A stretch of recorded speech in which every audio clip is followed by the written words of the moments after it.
channel, particularly for Sheriff Daniels. What are your plans for handling sensitive issues like immigration enforcement? That's a hot topic. Tony, I must have made you mad today.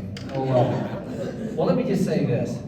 It all starts with my service here in this community is good partnerships with our federal government and our federal law enforcement. And when it comes to securing the border, because we're sharing authorities, we're sharing a mission, and that is quality of life and the rule of law. Sadly, our border's it's become unmanageable in so many ways. If you look at what we've seen here in Cochise County, when it comes, just in 31 months, we booked 3,762 people for border crimes in Cochise County, your state and local law enforcement. Some of you shaking your head and saying, that seems sad. It is sad, because we're changing lives for the wrong reasons. Were they all illegals? Only about 200 were illegals. The rest were U.S. citizens coming to our county to commit international crime. What are border crimes? What are border crimes? I'm asking you to finish them. I just said U.S. citizens, I ma'am. said thank you. Oh, I didn't hear that. I'm sorry. I thought you said that. Who asked? Bottom line is this. We have to have collective government sharing a mission. Borders, strong borders. Ronald Reagan said that. You know, having no borders, having no country. We have to have a country with borders that's manageable. It'll never be perfect. I've never seen it yet. I'm not going to see it in my lifetime. But if we're not acknowledging it, we're not engaging it, we're not prioritizing it, we will get the impact we're having. The high-speed pursuits, the drugs, the illicit drugs, you name it.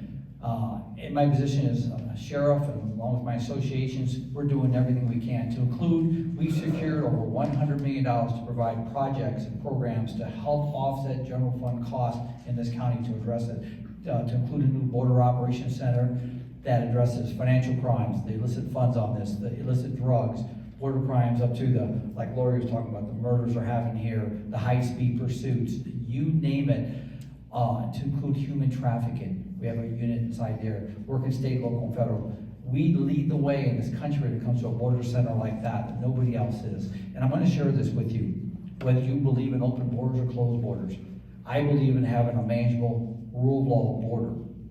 But I was in California last week with sheriff's meetings, and one of the federal leaders made this comment to us, sheriffs, and said this. Can you imagine, by the way, 300 people a day are dying of drug overdoses. In fact, I just got a text that one of my deputies' daughters just overdosed and died. I'm tired of hearing these stories. I'm tired of going to houses. So if you want open borders, this is only going to get worse. Let me just say, Arizona leads the nation in fentanyl seizures, 5 to 10%. And I'll just throw this at you. 5 years ago, Arizona seized a little more than 2 million fentanyl pills. Last year, Arizona had 111 million fentanyl pills in this country. And that represents 5 to 10%, 90% is getting away. But the story was this.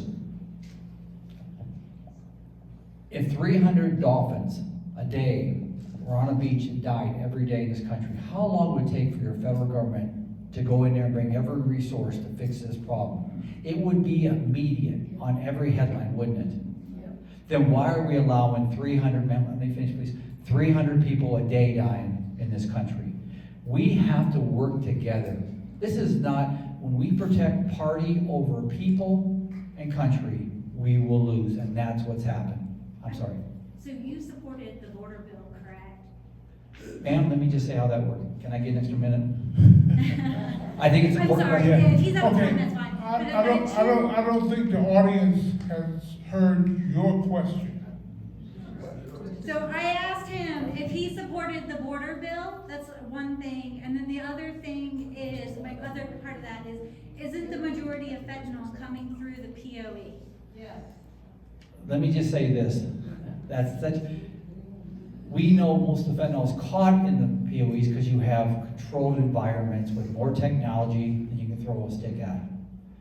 In our camera system, we see 65,000 to 70,000 people a year in our camera systems, with the majority, only 39% apprehended. These are people getting away. So we have no idea what's getting away. We can tell you what's caught at a port because it's control, access, ingress, egress. I can't tell you what gets through the border. That's not getting caught. And we know it's coming other places too. But I was doing a judiciary hearing, and the panel experts next to me was a mom and dad was speaking, and they asked that same question, Matt. You know what he said? Doesn't matter how it gets through, it's coming. 90% of all the fentanyl in this country is getting in the country, and that's a DEA stat. Now, to go back to your question about the Senate bill. This is what I told Senator Kelly. Your America sheriffs have gone and said, if you want to engage communities, get with your America sheriffs. Mayor McCall and I have talked, get your mayors. Mayor, were you involved in that conversation on that Senate bill?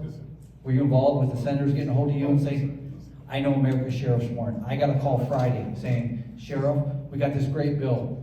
We want your support. I said, amazing. I will be in DC Sunday for another meeting as the National Sheriff Chairman for Border Security. I will set the agenda aside and give you senators, Republicans, Democrats, the opportunity to come address America sheriffs.